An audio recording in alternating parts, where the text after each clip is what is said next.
الرحمن الرحیم۔ چین نے شہباز شریف پر کرپشن کا الزام لگانے والی کمپنی کو بلیک لسٹ کر دیا۔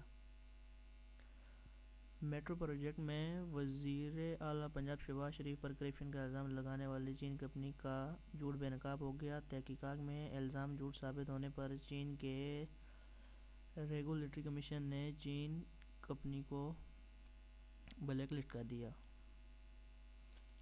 چین حکومت میں میٹرو بس سے پیسے کمانے کے جھوٹے دعوے پر چینی کمپنی یا بیٹ پر اپنی ملک کی تاریخ کا سب سے بڑا جرمانہ عائد کیا اور سیکیورٹیز مارکیٹ میں حصہ لینے پر ہمیشہ کے لیے پابندی بھی عائد کر دی۔ اس کے علاوہ وہ کمپنی کے دیگر متعلقہ عہدوں کو بھی سزا سنا دی گئی۔